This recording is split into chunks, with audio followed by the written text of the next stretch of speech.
आज कामदा एकादशी. आजपासून ज्योतिबाच्या चैत्र यात्रेला सुरुवात झाली आहे.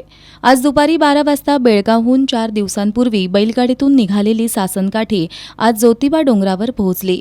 सोबत पारंपरिक वाद्य, पताका, ढोल ताशा, मशाल अशा लवाजम्यासह भाविक आणि सासनकाठी दक्षिण दरवाजातून मंदिरात दाखल झाली. यावेळी महिलांनी भाविकांचं औक्षण केलं. मंदिरात गावकऱ्यांनी सासनकाठीचं स्वागत केलं.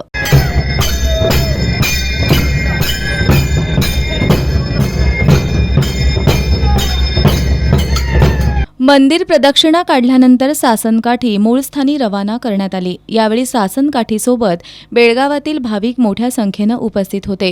ज्योतिबाच्या चैत्र यात्रेचा मुख्य दिवस 23 एप्रिल असून आत्तापासूनच डोंगरावर सासनकाठ्या आणि भाविक येण्यास सुरुवात झाली आहे. खंचा राजा म्हणून प्रसिद्ध असणाऱ्या श्री ज्योतिबा देवाची चैत्र यात्रा 23 एप्रिल रोजी संपन्न होत आहे. आणि खरं तर या यात्रेचा प्रारंभ कामदा एकादशीपासून या यात्रेला खरं तर सुरुवात होत असते.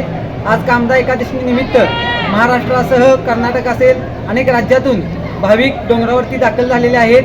आणि आज एकादशी निमित्त श्री ज्योतिबा देवाची विठ्ठल स्वरूपात महापूजा बांधलेली आहे. दरम्यान आज कामदा एकादशी निमित्त ज्योतिबा देवाची विठ्ठल रूपात पूजा बांधण्यात आली होती. यावेळी दर्शनासाठी भाविकांनी डोंगरावर गर्दी केली होती.